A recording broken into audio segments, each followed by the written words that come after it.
Hello, my name is Ethan Spanner, and I am the International Director at the Climate Reality Project. I'd like to welcome you to 24 Hours of Reality and our second global dialogue exploring how we can expand zero carbon transit around the world, including public transit and vehicles. This year, 24 Hours of Reality, Spotlight on Solutions and Hope, aims to highlight all the incredible progress that people of all ages and all walks of life are making together in our fight to stop rising temperatures and build a healthy and sustainable future together. This is a day to share stories and ideas, to learn what works and how we can all make a difference, to find hope and find inspiration, and then go back to our communities and get to work. Our hope is that these global dialogues will help drive this process and share ideas and inspiration from advocates across fields and continents so that together we can learn from each other and build a stronger movement to win. We have a wonderful panel today to explore this issue, but before I introduce them, I want to share with the audience that you can ask questions at any time that you have for the panelists by clicking the Q&A button at the bottom of your screen. We will be asking a few of these questions later in the broadcast. Now, on to our panelists. First, please welcome Jerry Amarnani, co-founder of Pinay Bike Commuter Community, which she created to empower Filipino bike commuters.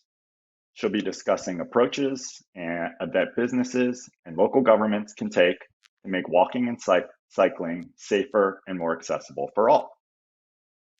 Next, we are joined by Hana Muhajirin, who has led community-based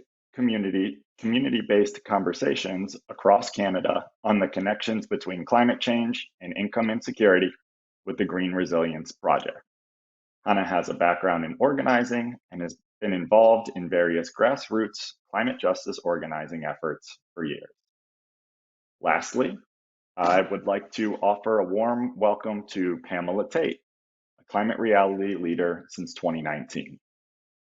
Pamela supports advocacy work on regenerative agriculture practices, tree conservation and preservation, and suburban climate action planning. She also works on U.S. federal and state policy and, of particular relevance to this session, electrifying public transit in her community. Now, to get things going, I am excited and honored to introduce our host and moderator, Climate Reality's founder and chairman, and former U.S. Vice President, Al Gore. Well, thank you very much, Ethan, and thanks to everybody. Hello to everyone. Welcome back to 24 Hours of Reality, and this is second of 4 global dialogues during this year's 24 Hours of Reality event. And we're going to put a spotlight during this year's 24 Hours of Reality on solutions and hope. And there's a lot of both. Today, we're sharing the work that activists around the world have been doing in their own communities. These change makers have inspired significant advances and momentum toward climate solutions. During this session, we'll be discussing sustainable transportation. Specifically, we'll be talking about the opportunities that come from transitioning to zero-emission vehicles and public transit, and bikes and walking, of course. The transportation sector generates about 15% of global greenhouse gas emissions and is a substantial contributor to the pollution that drives the climate crisis. Fortunately, there are numerous solutions ready to be implemented right now at scale, from electric vehicles to expanding public transit, not to mention human-powered transportation, as I mentioned before, such as cycling, which we should be making more accessible and more viable. The 3 activists we're about to speak with saw an opportunity, each of them, to make changes right in their own backyards and have been advocating for more sustainable transportation through their own work. So let's get started. And I'd like to begin by asking you why you're doing this work. Why is sustainable transportation so important to your region and community? We'll go to each one of you, but Jerry, why don't you start us off on this one? Thank you, sir. Mobility is a basic human right. However, in my country, the Philippines, safe and efficient mobility remains challenging for pedestrians, commuters, cyclists, and even children, elderly, pregnant women, and even persons with disabilities.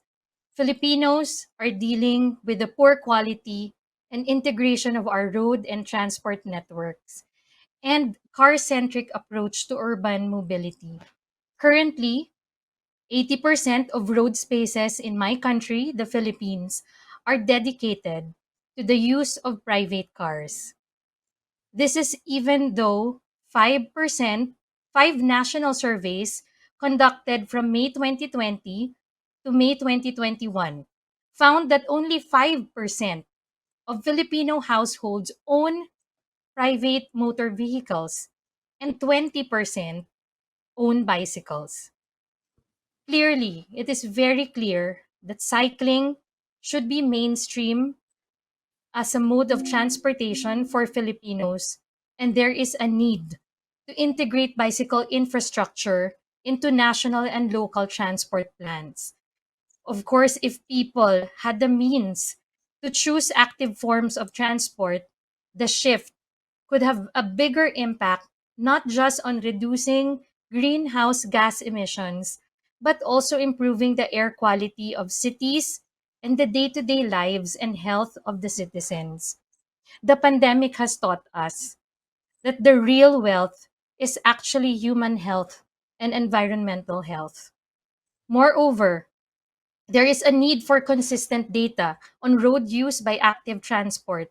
While the Philippines have established conventions of data collection that capture movements of motorized vehicles, it has it has not yet instituted such conventions on non-motorized transport. The lack of data has made it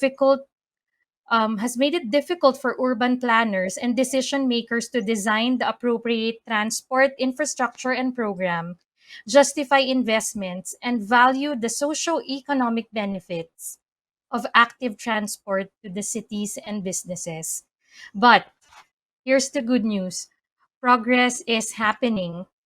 There are some forward looking city leaders openly coordinating efforts for intercity bike lane networks.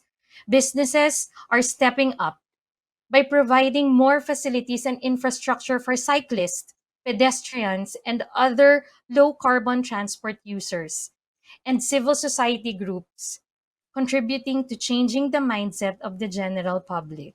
A mobility revolution is now underway in the Philippines, and this was affirmed by a survey conducted by the social weather stations and the Department of Health in 2020, which found that 87% of Filipinos think that roads will be better off if public transportation, bicycles, and pedestrians are given priority over private vehicles.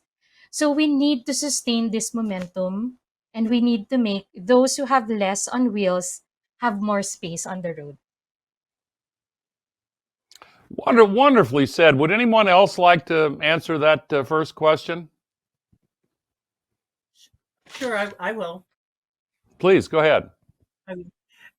Well, you said that 15% of emissions globally are caused by the transportation sector. And we know that here in the United States, it's almost 30%. Yeah. And so we here in Chicago, where it's very crowded and we've got enormous overuse of automobiles, just like in the Philippines, we really felt that we wanted to have more and more people on public transit. But as long as public transit is being powered by fossil fuels, we realize that it's contributing, that public transit is contributing a much bigger share to pollution and greenhouse gases than would be its number of vehicles on the highway. We know, for example, that every diesel bus pollutes as much as between 30 and 40 automobiles. So we decided, that given the importance of the transportation sector and the need to shift to electric vehicles across the board, and that includes cars and heavy trucks and so on, we felt that we needed to start with a piece of the transportation sector, tackle that, and then hopefully, based on that success, move on to other heavy vehicles in our state. And we decided to start at the Metro Chicago level because we could get to the public officials here and actually lobby them in a very direct way. So that's why we started there, and that's why we have made our efforts concentrated in Metro Chicago. Yeah, great. Thank you. Hannah, did you want to take that one on? Yeah, sure. I'll add a few things about what it's like here in Canada. Like with the US, transportation does account for a larger proportion of our emissions as well, at over a quarter. And this is mainly due to growth in activity, but also our ongoing love affair with purchasing SUVs. Some good news at a federal level is that the government is implementing a ban on the sale of gas-powered vehicles starting in 2035, which is really exciting. And polling has shown that 2/3 of Canadians are already interested in going electric for their next vehicle purchase. And there are incentive programs at both the federal and provincial level to help cover these costs. But there are things that need to be in place in order for that to work. There have been issues with EV availability, people having to wait months or a year to buy an EV. This is anecdotal, but someone I know who lives in the same city, Winnipeg, where I do, she had to drive a few hours over to the next city over when she wanted to purchase an EV. So there's things that need to be fixed there, as well as continuing to build out charging infrastructure. And lastly, I just wanted to mention a few of the reasons why this is important, both expanding electric vehicles, but also the public transportation network. I think in the context of Canada, an important reason why we need to work on, especially expanding our intercity, both rail or electric bus network. It would not only lower emissions, but it would also help to keep people safe, and it would help with connectivity in between our rural and remote and northern communities, which are a lot of Indigenous communities as well. And in Canada, murdered and missing women is a huge issue that we need to address. And having safer forms of transportation, of public transportation, that would allow people to travel between those communities would make a huge difference. Yeah, wonderful, wonderful. Now, I'm sure, as with any important effort like this, you've all experienced some setbacks and run into some roadblocks during your work. So I'd like to ask, what do you see as the greatest challenge to overcome if we want to truly make zero emissions transportation viable in your community? And Pamela, could we start with you on this one? Trying to think about your question about the single most, the biggest obstacle.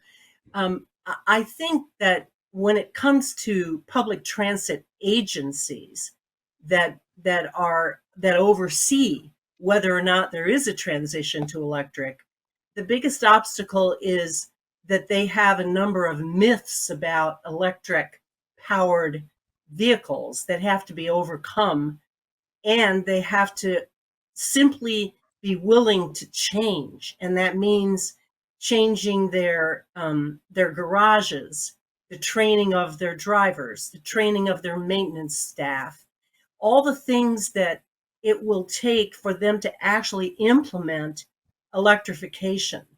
And when we started, I think my co-chair, Kim Stone, started this effort and she said her first meeting was all about how many times they could say no to her.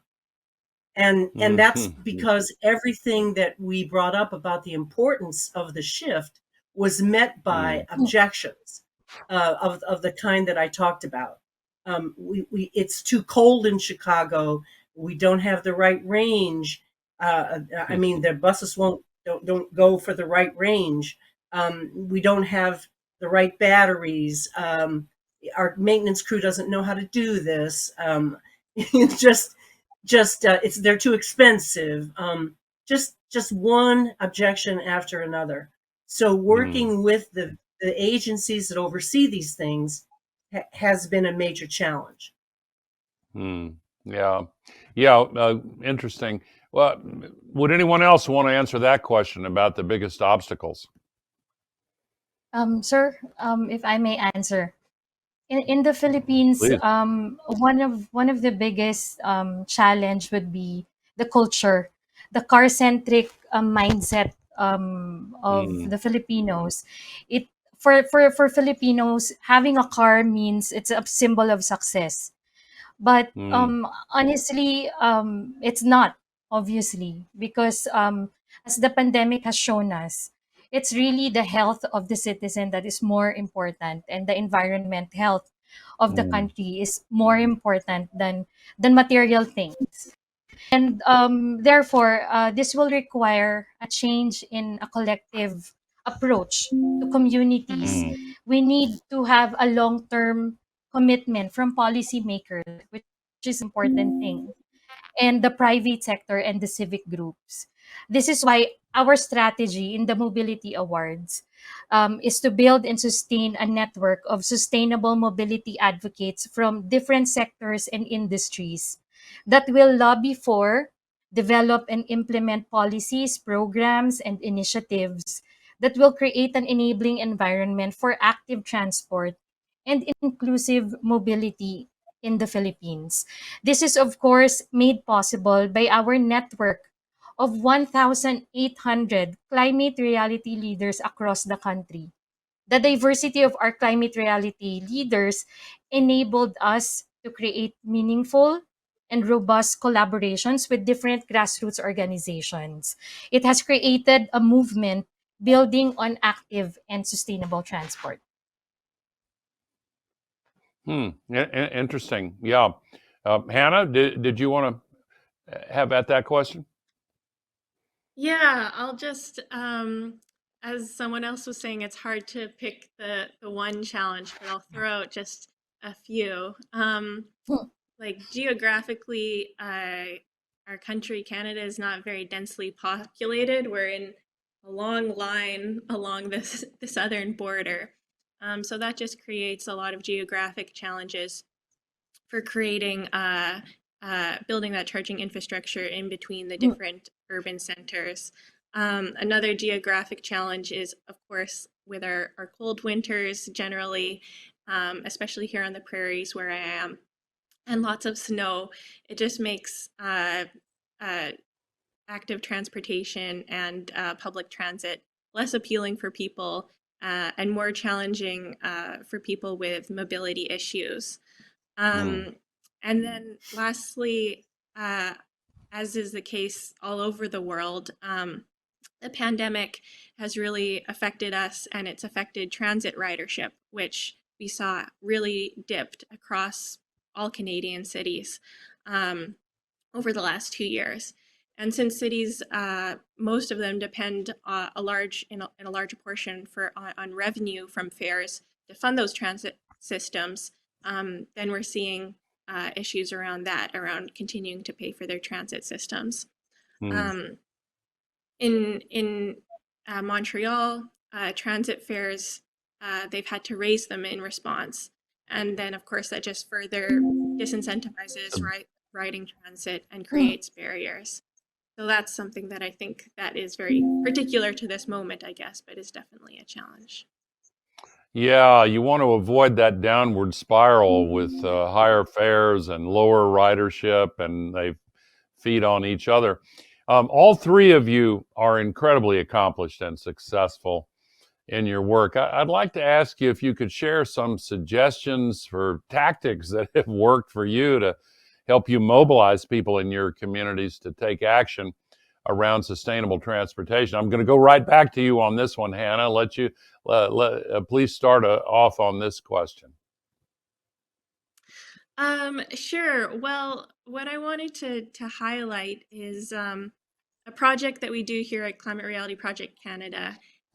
It's called the National Climate League, and it's not specifically focused on transportation.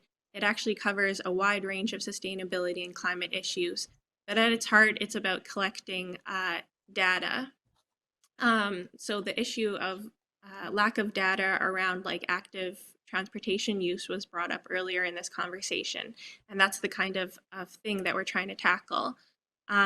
This project is a yearly project that we've done every year since 2018. And basically at its heart, it's a sustainability and climate indicators project. It's the only one in Canada that's based on open source data, and it's led totally by volunteers. We work with our climate reality leaders and our climate hubs across the country to collect this data. And so we look at a number of different transportation indicators. We look at things like transit trips per year, kilometers of bike lanes, car share fleet numbers, number of EV charging stations, as well as recording the city's walkability score. And we think that collecting this data and publishing this report, which happens every March, is important for a few different reasons. We think it's both an educational tool and an advocacy tool. It's attempting to build a comparable set of data. So there's an issue with municipalities. There's often inconsistency with the data that they're collecting. So not all of them even measure bike lanes, or not all of them measure them in the same way. But obviously we need that data in place to know where we are and to know where to improve. So that's another role that we're trying to fill. And also it just opens a dialogue between citizens and the people participating, municipal staff, and elected officials. It helps to create transparency and hold decision makers accountable to some of the targets and promises that they've made. And so just quickly with an example, last year Montreal really stood out in the public transit category with the most number of public transit trips per year. And so we look at what are the policies that are in place also that allowed them to succeed. And so for them, for example, it was subsidizing the transportation system through a regional gas tax. And so we really think that the NCL can help to identify those policies that work and encourage other cities to replicate them. Great, thank you so much. Jeremiah, Pamela, either of you want to comment on this question? You want to go ahead?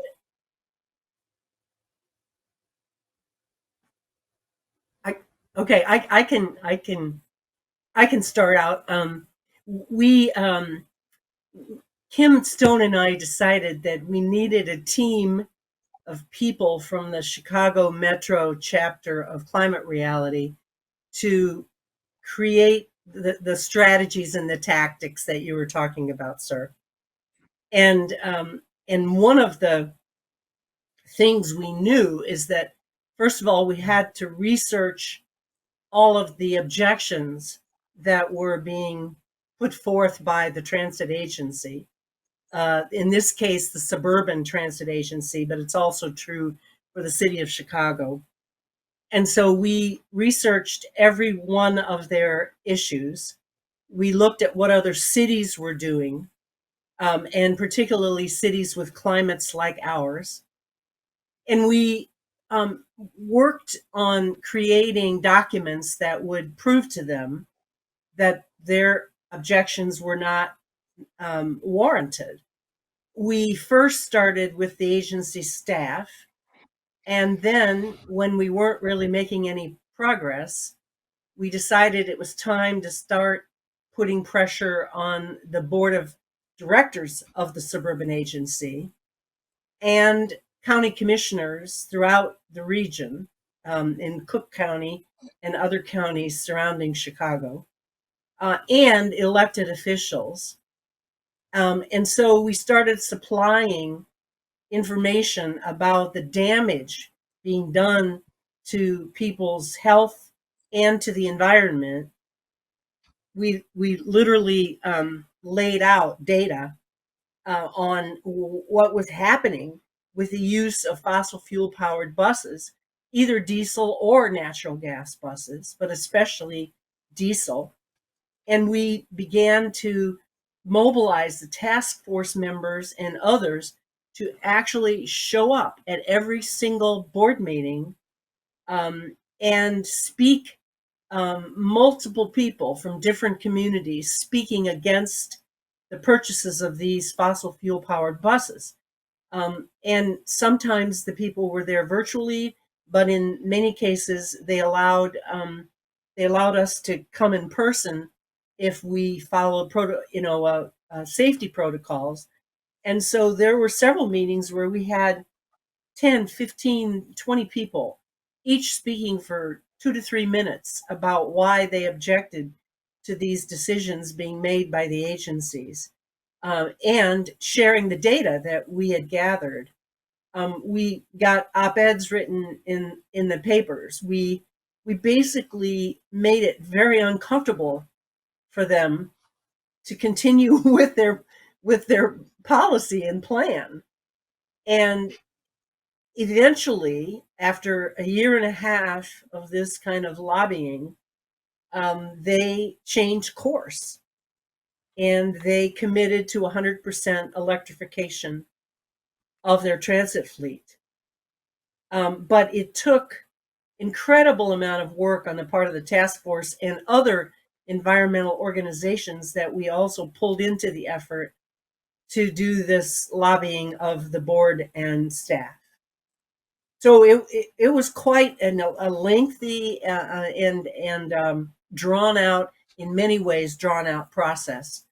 And I'm sure they were tired of seeing climate reality people at every one of their meetings, making it harder for them to conduct their business because the public comment period always comes first. Yeah. And so we took up a lot of time.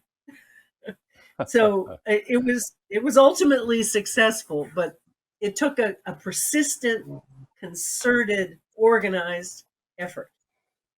Well, that's great. A good means to a good end. That's great. Jeremiah, did you want to comment on this question? Then I'm going to probably need to turn it back to Ethan pretty soon so he can get to some of the folks who have questions for you. But did you want to address this last question, Jeremiah? Yes, sir. In the Philippines, we have started this mobility awards that is organized by the Climate Reality in the Philippines, and together with other nonprofit organizations, including my community, which I co-founded. The Mobility Awards is the very first platform in the Philippines that gives recognition to acts of leadership by government, workplaces, and commercial establishments that encourage cycling, walking, and other sustainable mobility options for their constituencies, customers, employees, community. This is a public nomination, and we amplify the voices of the public by promoting a culture of feedback, data generation, and collaboration that can encourage local government and businesses to invest in pedestrian and cycling infrastructure and systems. And sir, one of the offshoots of the Mobility Awards is the bike count. We harness this network of partners to organize citizen-led collaborative bicycle count, as in we count them manually across the country. Our goal is to generate data that can be used to understand the needs and preferences of people making trips on bicycles, and of course influence policymakers and get their support for bicycle infrastructure. The bike count initiatives are essential to a sustainable transport playbook because we can use the data to devise strategies and implement programs that get more people cycling as everyday transport. And it is important because it's a community building exercise to engage advocates, citizens, as well as government institutions, highlight the importance of active transport. Yeah, great. Wonderful. I love the work you and your colleagues have been doing. As all of you know, we've got a lot of folks tuning into this conversation to learn how they can become change makers in their communities the way you have already done. So I want to, for my last question to you, before I turn it back to Ethan and the audience questions, I want to ask each one of you, what is one piece of advice that you would offer to those who want to get involved in advocating for zero emissions transportation? And Hannah, let's start with you. Well, I guess I would encourage folks, if you're based in Canada, to check out our National Climate League report from last year, from 2021, which is available on our website. And you can use that report. You can take it to your city council. You can look at how your city stacked up on things like public transportation last year, and you can use that as a tool to advocate for your city to do better next year. And so in my city, Winnipeg, I think we came in at about the middle ranking in terms of public transportation trips. And I would really like to see us improve there. And if you're not in Canada, but are interested in replicating something like the National Climate League, then please reach out to us. Great. Thank you. Pamela?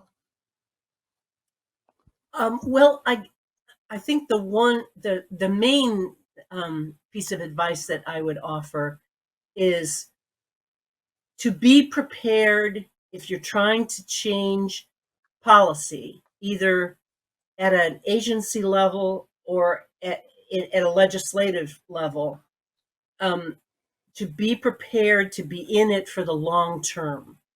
Know that you are not going to make these changes overnight, and that even though you may experience setbacks in the early days or early going, that you just need to persist, ramp up the work you're doing, pull in more allies, and make the arguments that you know will ultimately start to make a difference.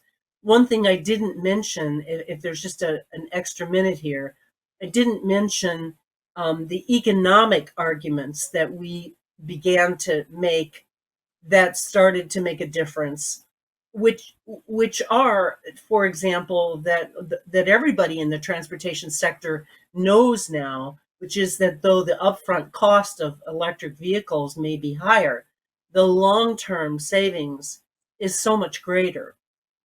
And that's really true in the public transit sector, where maintenance and fuel costs far would outweigh the extra cost that companies spend to purchase an electric bus, for example.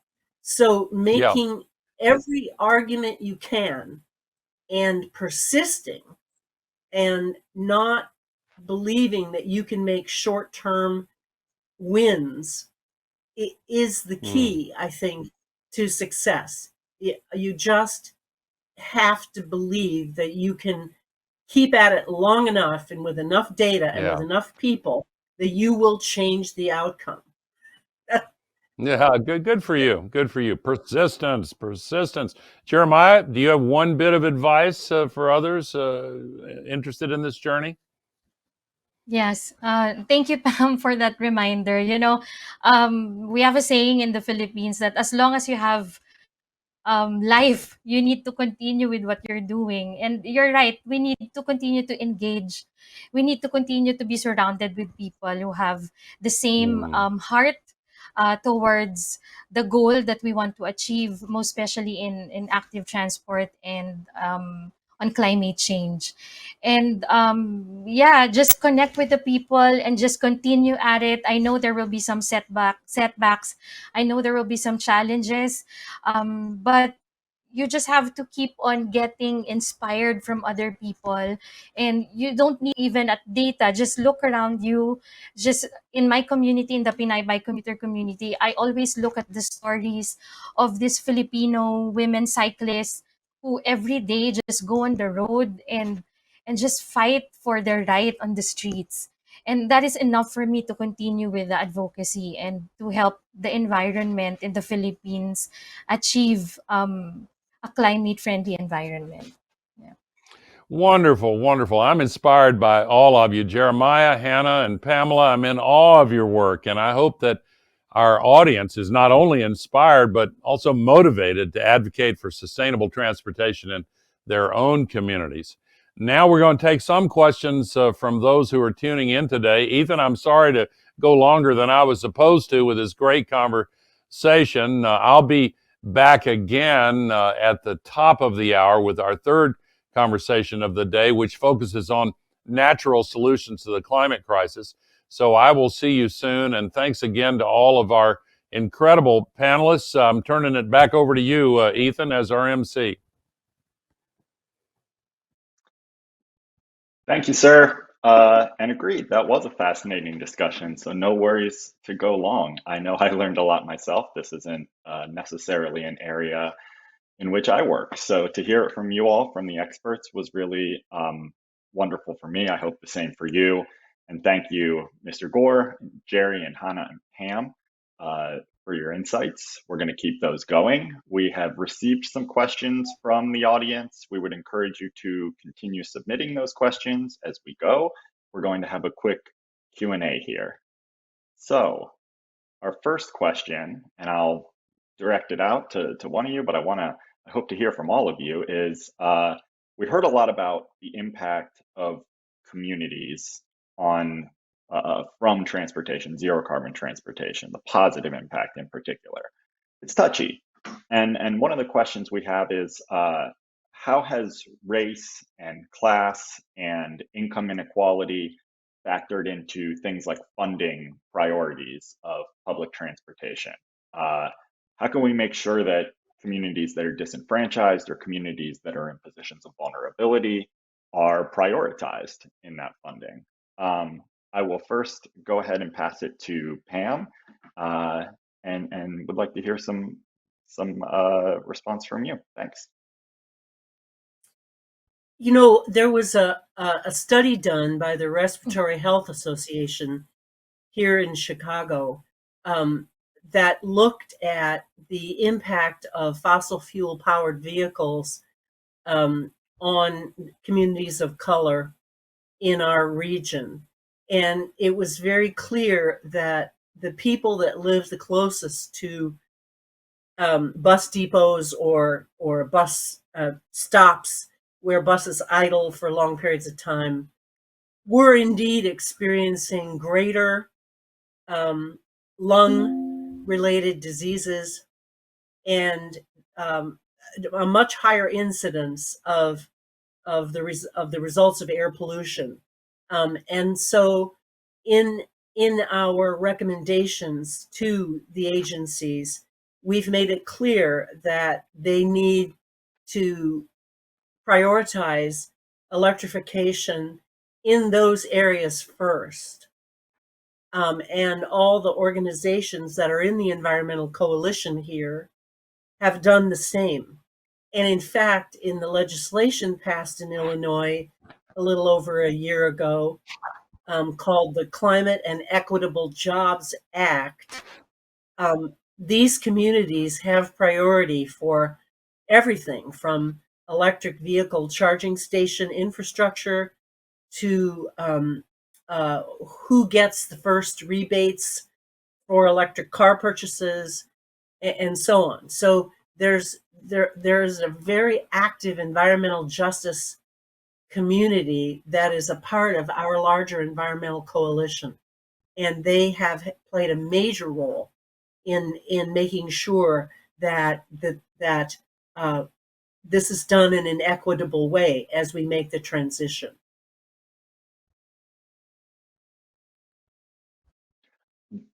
That's really great. You submitted that information directly to the government, correct? And said these are the priorities that we think you should be making. Yes. Oh, yeah. Yes. In Yeah, fact, there in the negotiations for the passage of the legislation that created a lot of the new programs that are being implemented now.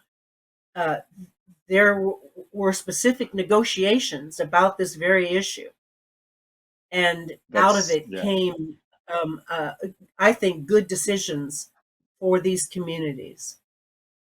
Reaching out to decision makers like that directly is so important if you're able to. I think just education wise, even it's not about, you know, just making demands all the time. It's about education. Hannah, I know you've had a lot of past work on climate justice within communities. Wanted to hear your take on this. I guess it's a little bit tangential, but one thing that comes to mind from those conversations in my previous work, where we were talking to communities across Canada about climate change, income security, and resilience, was that in, again, like a northern community, people like use other forms of transportation to get around. They use snowmobiles for most of the winter, and they were saying that that an electric snowmobile is just not really on the market yet. It's not affordable, and so they don't see themselves really represented in this discourse around electric vehicles and electrification. And so I guess that's just a small example of how we need to be making sure that when we're talking about electrification and we're talking about subsidies and how to make it affordable, that we're looking at all the different modes of transportation that people use across the country. Yeah, fossil fuel subsidies for infrastructure like this are really, I think, hot button issue right now. We're all realizing how, I think, silly it is, quite frankly. And so, Jerry, when I reach out to you here, I'm going to turn on that a little bit too, because you spoke about how the Philippines, it's a sign of status to have a car, and that the infrastructure has been heavily focused towards car infrastructure. I don't know if that's from special interests because, like you said, only a small number of people really own cars in comparison to Yes. the large population of the Philippines. So how have you been working, or what ideas do you have to push governments to end that support for car infrastructure and really move that towards bicycle infrastructure, walkable communities, things like that? Yeah, thank you, Ethan. Actually, with every opportunity that I have, like this, I would always, because I'm not a technical person, I'm just a very passionate advocate. But I always tell people that in every plans and projects, we need to put in the center, in the heart of every plans and projects, the vulnerable groups, the children, the pregnant women, the elderly, and the persons with disabilities, even indigenous peoples. Because if we are able to address their needs, everybody wins.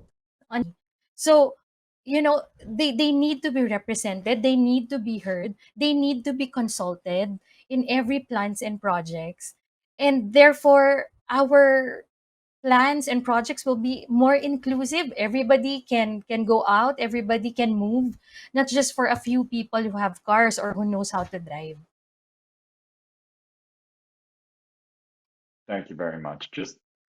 You're all right. I mean, supremely important. But what's also important is how you get this message out. And one thing that climate reality leaders are so good at is telling stories. Hannah, you spoke earlier about, well, you said just an anecdotal story, but that's important about your friend who had to drive hours out of Winnipeg to get an electric vehicle. So, what role really has storytelling told? We only have a couple of minutes left, so if you could just say maybe a quick story that worked for you, or what role storytelling has played in the work that you've done. I got to call on someone. How about back to Pam? Okay. Well, one that I remember, one of our climate reality members said at a public hearing. She said that she lives in the city, she walks everywhere, and every time she rounds a corner and has to smell the pollution from the tailpipe of a diesel bus, that she's overwhelmed by the not only the smell, but knowing that she's breathing in all this particulate matter, and that just the experience of walking around the city could, for her, and she's probably in her 80s, could be improved dramatically if these buses were running on electricity. And just the picture of her standing on a corner breathing in pollution from the tailpipe of a diesel bus was very effective. That's a quick, short anecdote I can share with you. I live in a city myself in Philadelphia. It can be very gross. Hannah, how about you? We heard one story, but how has that really pushed your advocacy? I think in Winnipeg, everybody has a story about waiting for a bus in like -30 weather that never showed up. And I think that that's something that really unites Winnipeggers, that unites people in our city, that everybody kind of has a story like that and knows that the transportation system needs to be improved. And so I think just bringing people together to share stories like that, and it can move, maybe starts from a little bit of that kind of griping or complaining, but then building it into something more positive and telling stories of like there's been a ton of activism in our city to improve the public transit and improve frequency, especially, is really important. Moving now from very cold places to very hot places. Jerry, a quick story or the importance of stories from you, and then we'll have to wrap up. It is, stories are very, very important. And I know that, in the Pinay Bike commuter community, where I'm the admin in Facebook, we have over 6,000 members there. And I always would encourage women to tell their stories of their cycling experience, how they started. And we have over 170 personal stories from the members. And, whenever I post it in the page, it gets a lot of attention, good attention, because they can easily relate, and they get encouraged, they feel empowered to continue, they don't feel alone, this women cyclists.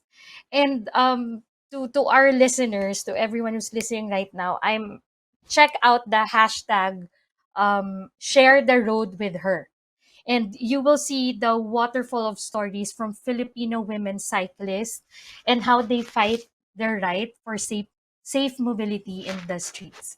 So yeah, thank you, Ethan. Well, thank you very much. That's all we have time for, unfortunately. Before we go, I just want to thank again our incredible panelists, Jerry, Hannah, and Pam, along with Mr. Gore. And I want to thank you for being here today and being part of this conversation. We have 2 more dialogues coming up after this today. And if you're able, I invite you to stick around for the next one. It's starting shortly at the top of the hour.